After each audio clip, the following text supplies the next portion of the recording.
Good morning, Ram Ram. स्वागत है आप लोगों का एक और नई वीडियो में। आशा करती हूँ आप सब लोग बहुत अच्छे होंगे। तो बहुत सारे बहनों का कमेंट आते हैं कि दीदी हमें भी कुछ अर्निंग के आइडिया बताओ, हमें भी कुछ करना है। तो चलिए आज मैं आपको कम लागत या फिर कुछ बिना लागत वाले काम बताती हूँ, जैसे मैं भी करती हूँ। मान लीजिए, देखिए अभी मैं पुरानी साड़ी से तकिया बनाने का काम कर रही हूँ और ये कस्टमर का है, मेरा अपना नहीं है। किसी ने मुझसे कहा है कि इस साड़ी से जितने बन सके उतने तकिया बना दो, जो कीमत हो वो ले लेना। तो ये मेरा काम है और ये नया काम नहीं समझ लो, ये पुराना काम है, लेकिन फिर भी मुझे इससे अर्निंग हो जाएगी। तो ऐसे ही कुछ काम मैं आपको बताती हूँ जो आप घर बैठे कर सकती हैं। अब करना ना करना आपके ऊपर है। देखिए मैं तो सिलाई मशीन से कई सारे काम किए हैं, नए पुराने अच्छे बुरे, लेकिन मेरा एक ही मतलब था, अर्निंग करना। तो किसी काम से अर्निंग ज़्यादा हो जाती है, किसी से कम हो जाती है, तो वो अलग बात है, काम के ऊपर डिपेंड करता है। लेकिन अगर आपको करना है तो चलिए मैं आपको कुछ बताती हूँ काम। तो सबसे मोस्ट इम्पोर्टेंट है, जिसमें बिना लागत के, बिना किसी खर्चे के और बिना कहीं जाए, बिना कुछ लगाए, वो है यूट्यूब, जो मैं कर रही हूँ। जहाँ तक आपको मेरी वीडियो देखने मिल रही है वो मैं कर रही हूँ। तो मोस्ट इम्पोर्टेंट काम है यूट्यूब। अगर मोबाइल है तो आपको कुछ और काम ढूंढने की ज़रूरत नहीं है। कंटेंट आप बना सकती हैं, किसी से भी सीख सकती हैं। रोज़ जैसे आप ब्लॉग देखते हैं, वीडियो देखते हैं, तो उन्हीं से सीख सीख के आप कर सकते हैं। पहले 1-2 मिनट का छोटा वीडियो बनाओ, फिर धीरे धीरे सीखते सीखते बड़ा बनाओ। तो ये सबसे सस्ता और बिना लागत का काम है। बाकी जैसे देखो मैं कर रही हूँ, अगर आपको मोबाइल का नहीं करना है तो पुराने कपड़ों की रिपेयरिंग करके आप नया चीज़ बना सकते हो, चाहे वो अपने लिए हो या किसी और के लिए हो। अब अपने काम को जल्दी कैसे चलाना है वो भी मैं आपको इसी वीडियो में बताऊँगी। तो चलिए आपको पहले कुछ काम बता देती हूँ, ठीक है। तो अगर आप कम लागत में शुरू करना चाहती हैं तो ये कुछ बिजनेस आइडिया अच्छे हो सकते हैं आपके लिए, अगर आप मन लगा के करेंगी तो कपड़ों की रिपेयरिंग सब कोई करवाता है आजकल। जो पुराने कपड़ों को, जिसको अल्ट्रेशन बोलते हैं, शहर और गांव दोनों जगह पुराने कपड़ों की देखो रिपेयरिंग होती ही होती है। आजकल हाथ से सुई धागे से कोई नहीं सिलता है, सिल लो तो वो बहुत गंदा लगता है, देखने में ही अजीब लगता है। तो मशीन की सिलाई, कपड़े नए हों या पुराने हों, अच्छी लगती है। इसलिए कपड़े रिपेयरिंग का काम आप कर सकती हैं। दूसरा है पिको फॉल करना। अगर आपके पास मशीन नहीं है तो आप फॉल लगाने का काम कर सकती हैं, हुकाई बटन लगाने का काम कर सकती हैं। अगर आपके आसपास बुटीक है तो आप वहां से काम ले सकती हैं। अगर मशीन है तो कोई बात नहीं, आप नया पुराना पिको फॉल हर तरीके का काम खुद कर सकती हैं। तीसरा, ब्लाउज़ और पेटीकोट की सिलाई। देखिए अगर आपको बहुत कुछ नहीं करना है तो आप सीधे ब्लाउज़ और पेटीकोट की कटिंग स्टिचिंग सीख लो, वही करो और इकट्ठा बनाओ और सेल में बेचो। व्हाट्सएप पे इसकी 4-5 इमेज फ़ोटो लगा दो, आपने क्या बनाया है। हमेशा अच्छे प्रोडक्ट की ही इमेज लगाना अगर आपको जल्दी सेलिंग करनी है तो जो चीज़ ज़्यादा सुंदर दिखती है उसी की फ़ोटो लगाया करो व्हाट्सएप पर कि आपने ये बनाया है, ये बेचना है। कुछ मैं आपको आइडिया बताते जा रही हूँ, ध्यान से सुन लेना। अगर आपके काम के हों तो आप ज़रूर कर लेना। बच्चों के कपड़े, जी हाँ, आजकल लोग बच्चों के कपड़े भी बहुत बनवाते हैं। मैं वहाँ थी जम्मू में तो बच्चों के कपड़े भी बनाती थी। आजकल ट्रेंड है कि एक जैसे कपड़े बनवाता है सब कोई। बच्चों के लिए भी एक से बढ़ के एक कपड़े आजकल बनने लगे हैं। पहले तो रेडीमेड लोग पहनाते थे, अब शौक है नया नया, लोग बच्चों के लिए भी बनवाते हैं। और पुराने कपड़ों से उपयोगी सामान बनाना, बहुत सारा उपयोगी सामान बनता है, जैसे पिलो कवर, फ्रिल बेडशीट, पर्दा, बहुत सारी चीज़ें बन जाती हैं। आप ध्यान से देखना चाहो तो यूट्यूब पे सर्च कर लेना, तो पुराने कपड़ों से उपयोगी चीज़ें भी बनती हैं। तो कमाई जल्दी शुरू करने का तरीका है कि आप अपने किसी भी अच्छे प्रोडक्ट की 4-5 फ़ोटो लेके व्हाट्सएप पे चढ़ा दें कि आपने ये बनाया है, आपको ये बेचना है। बाकी आपको काम और जल्दी चलाना है तो आप यूट्यूब चैनल खोल लेना, उस पे आप अपने काम के बारे में बताना, दिखाना। इससे आपकी वीडियो भी चलेगी और काम भी चलेगा। और भले काम ना चले लेकिन उस काम को देखने वाले बहुत सारे होते हैं तो वीडियो चल जाएगी। और दूसरी चीज़, अगर आपको ऑनलाइन करना है तो ऑनलाइन ट्यूशन भी आजकल बहुत चल रहे हैं। अगर ये आपको नहीं अच्छा लगता है तो आप मेहंदी और ब्यूटी की सर्विस दे सकते हैं, ये भी आजकल बहुत ज़्यादा चल रहा है। व्हाट्सएप पर रीसेलिंग, ये भी आजकल बहुत चल रहा है। घर का टिफ़िन या स्नैक बिजनेस भी चल रहा है। पापड़ और अचार और बड़ी का बिजनेस भी चल रहा है। तो ये सब आइडिया मैंने आपको बता दिए। कैसे लगे कमेंट करके ज़रूर बताना। बच्चों के लिए थोड़ा सा केक बनाया है और ये केक मैदा का नहीं है, सिर्फ आटा का और गुड़ का केक है।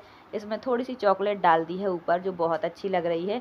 इसको फुलाने के लिए, स्पॉन्जी बनाने के लिए हमने थोड़ा सा बेकिंग पाउडर और बेकिंग सोडा डाला है।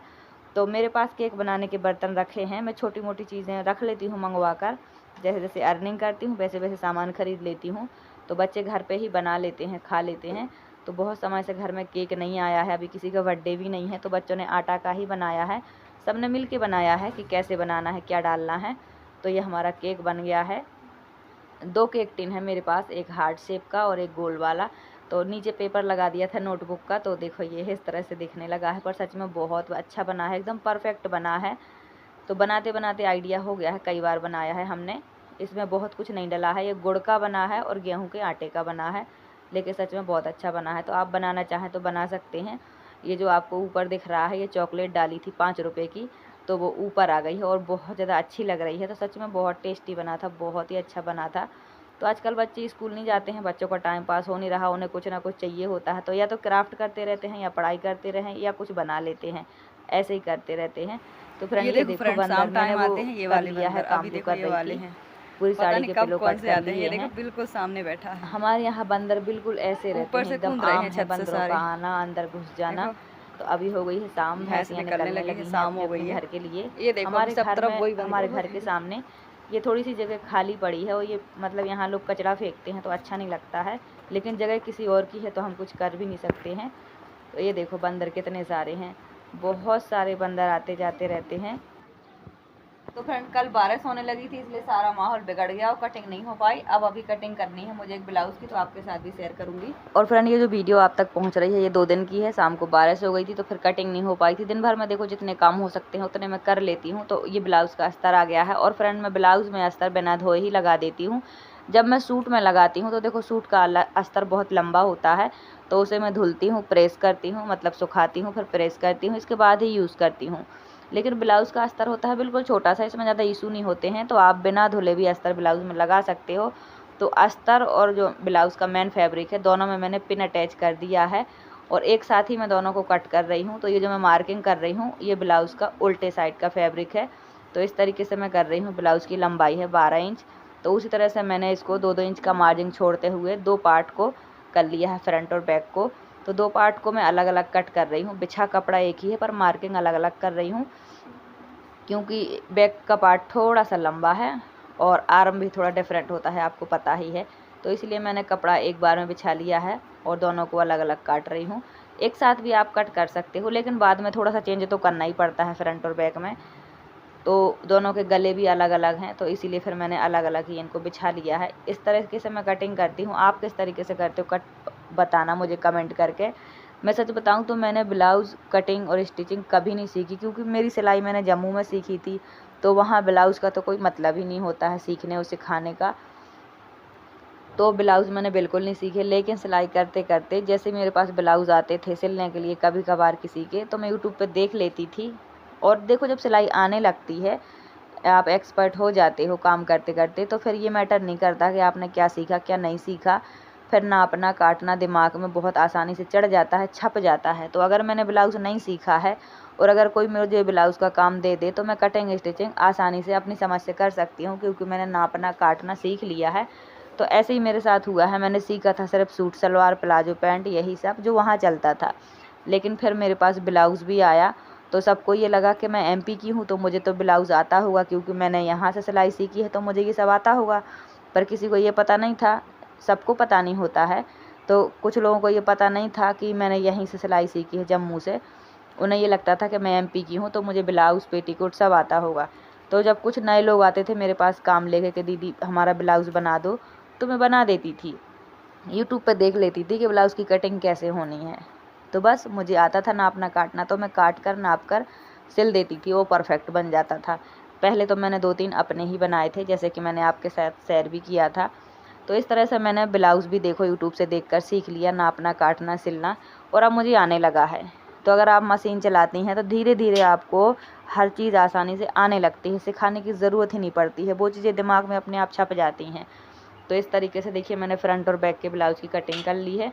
जो बस्ट पॉइंट होता है ना चेस्ट का, वो मैंने 9 इंच पे रखा है, क्योंकि ब्लाउज़ की लंबाई कम है, 12 इंच लंबाई है और बहुत हेल्दी भी नहीं है जिसे ये ब्लाउज़ पहनना है। इसकी चेस्ट की जो चौड़ाई है वो 30 है, तो सोचिए कितने वीक होंगे वो, इसीलिए बहुत ही इनका साइज़ कम है।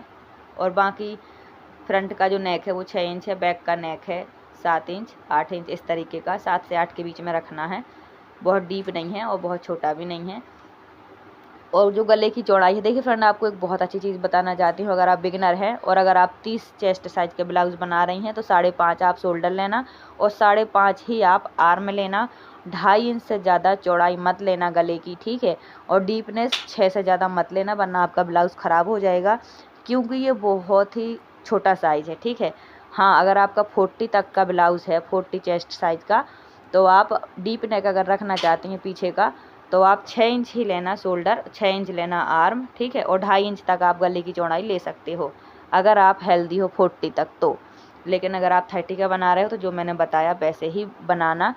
मैंने अपना एक्सपीरियंस आपके साथ शेयर किया है। देखिए, हमारी हेल्थ के ऊपर होता है कि हेल्थ कैसी है, हेल्थ के हिसाब से ही हमें ब्लाउज़ बनाने पड़ते हैं कि बॉडी पे कैसा कपड़ा, कैसा ब्लाउज़ परफेक्ट आएगा। कपड़े में भी बहुत डिफरेंट होता है, कोई कपड़ा कॉटन का होता है, कोई साटन का होता है, तो उस हिसाब से भी कपड़ा हमारी बॉडी पे फिट होता है।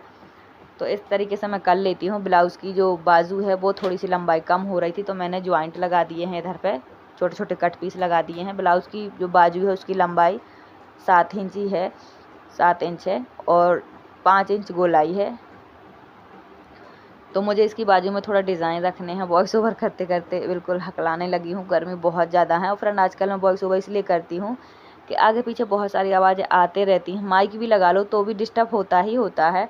आपने देखा ना, एरिया ज़्यादा नहीं है, आगे पीछे लोग भी होते हैं, कई बार सामने से बातें करने के लिए भी निकल पड़ते हैं, मतलब निकलते हैं तो बातें करने लगते हैं, तो वो सब चीज़ें भी देखनी पड़ती हैं। इसीलिए मैं वॉइस ओवर भी कर लेती हूँ कभी कभी। तो फ्रेंड आज जो मैंने आपको बिजनेस आइडिया बताए हैं वो आपको कैसे लगे कमेंट करके ज़रूर से बताना। मेरी कोशिश यही रहती है कि अगर मैं कुछ करती हूँ तो मैं आप तक भी कोई अच्छी जानकारी पहुँचाऊँ। वीडियो बनाने का मेरा यही पर्पज़ है। मेरा मतलब सिर्फ ये नहीं है कि मेरा फ़ायदा हो जाए, मेरा मतलब ये है कि अगर मैंने कहीं से कुछ सीखा है, देखा है, तो मैं आप तक वो बात पहुँचा दूँ। बाकी इससे ज़्यादा मैं और क्या ही कर सकती हूँ। तो फ्रेंड ये हमारी बाजू भी कट हो गई, इस पर डिज़ाइन बनना है, वो मैं आपको तब दिखाऊंगी जब, मतलब अभी तो मैंने आपके साथ डिज़ाइन शेयर कर दिया है, लेकिन जो फिनिशिंग इसकी होगी, फाइनल लुक, वो मैं आपको बनने के बाद दिखाऊंगी। तो हमारा ब्लाउज़ भी कट गया है। इस तरीके से मैंने मेन फैब्रिक को, अस्तर को बिछा कर एक ही बार में काट लिया है। इस पर मैंने पिन लगा दिए थे, अच्छे से मार्किंग हो गई कि जहाँ मैंने मार्किंग की है वो उल्टा साइड है। अभी जब मैं सिलूँगी तो उसको सीधे साइड कर लूँगी। तो आप बताना आपको कैसा लगा। तो फ्रेंड इस तरीके से मैंने अस्तर वाले ब्लाउज़ की कटिंग की है, आपके साथ शेयर किया है। ये आइडिया आपको कैसा लगा कमेंट करके ज़रूर बताना। वो जो पिन होते हैं ना, तो मैंने अस्तर पे और मैन फैब्रिक पे दोनों पे अटैच कर दिए थे और दोनों को एक बार में ही काट लिया है। बाजू भी कट गए हैं, फ्रंट और बैक का पार्ट भी कट गया है। इस ब्लाउज़ की लंबाई है 12 इंच, चेस्ट है 30 इंच और कमर है 28 इंच। तो बहुत ही मतलब कम साइज़ का ब्लाउज़ है ये। तो इस तरीके से मैंने कर लिया है। देखिए, सब कहते हैं कि 2 मिनट में हो जाता है, 5 मिनट में हो जाता है कटिंग स्टिचिंग, ऐसा कुछ नहीं है। ये काम बहुत शांति से, बहुत ध्यान से करना होता है, क्योंकि थोड़ी सा भी ध्यान ना दो, थोड़ी सी भी जल्दबाजी करो कटिंग में तो कपड़ा ख़राब हो जाता है। इसलिए 1-2 मिनट में, 10 मिनट में, 5 मिनट में कुछ नहीं होता है। थोड़ा समय ज़्यादा लग जाए तो लग जाए, पर काम ध्यान से होना चाहिए, क्योंकि ये काम बहुत बहुत ज़्यादा सावधानी से करना होता है। तो देखो, मुझे तो 10-12 मिनट, 15-20 मिनट लग जाते हैं। जैसा कपड़ा होता है, जिस टाइप की चीज़ होती है, जैसे कई बार कपड़ा कम होता है तो बहुत ध्यान में रखना पड़ता है कि कैसे बिछाएं, कैसे नापें कि ये सही आ जाए। तो समय कभी कभी तो एक कपड़े को काटने में 1-1 घंटा लग जाता है। तो जैसा कपड़ा होता है, कई बार कपड़ा उरेब निकल जाता है, उसे संभालते संभालते इतना समय निकल जाता है। तो ये सब चीज़ें भी होती हैं। अगर कपड़ा एकदम सीधा साफ़ सुथरा है और एकदम परफेक्ट नाप का है तो फटाफट से 10 मिनट में भी कटिंग हो जाती है। तो 1-2 मिनट में या 5 मिनट में कुछ नहीं होता है। ये काम पेशेंस का और शांति का है, इसीलिए इसको ध्यान से ज़रूर से करें अगर आप बिगनर हैं तो ये देखिए फ्रेंड, ये है बैक पार्ट, ये है फ्रंट पार्ट और ये है बाजू। बाजू में थोड़ा इधर से जॉइंट लगेगा और ये जॉइंट दिखेगा नहीं, वहाँ मार्जिंग में आ जाएगा। ये फिटिंग का यहाँ रहेगा, यहाँ तक, तो ये मार्जिंग में रहेगा। मैंने 2 इंच मार्जिंग रखी है सब जगह, 2 इंच इसमें भी रखी है। देखिए ये रखी है 2 इंच और 2 इंच ये रखी है। तो 1 इंच, आधे इंच की प्लेट मैंने पीछे ली है और यहाँ पे ली है मैंने 2 इंच की प्लेट, मतलब 1 इंच इस तरफ रहेगा, 1 इंच इस तरफ रहेगा, क्योंकि जिसका भी ये ब्लाउज़ है उनका भी छोटा बेबी है, वो फीडिंग कराती हैं, इसीलिए ये थोड़ा चेस्ट से इसका अच्छा शेप देना ज़रूरी है। अभी इधर से मैंने अलग नहीं किया है, फ्रंट से, फ्रंट ओपन ब्लाउज़ है, इसमें हुक लगेंगे और मैं इसमें 3 डक्स का ब्लाउज़ बना रही हूँ। एक ये लगेगी, एक ये लगेगी और एक ये लगेगी।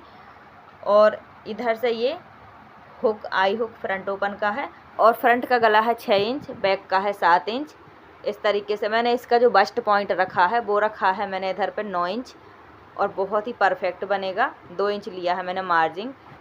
3 डक्स का मैंने ये ब्लाउज़ कट किया है। तो जब ये रेडी हो जाएगा तो फाइनल लुक भी आपको दिखाऊंगी। और इसका बनाना है मुझे अभी एक डिज़ाइन, वो इधर पे बनेगा, तो इसकी भी मैं आपके साथ इमेज शेयर कर दूंगी। तो आज की वीडियो यहीं तक। वीडियो अच्छी लगी हो लाइक सब्सक्राइब शेयर कमेंट जरूर करें। Thanks for watching. Bye bye, take care.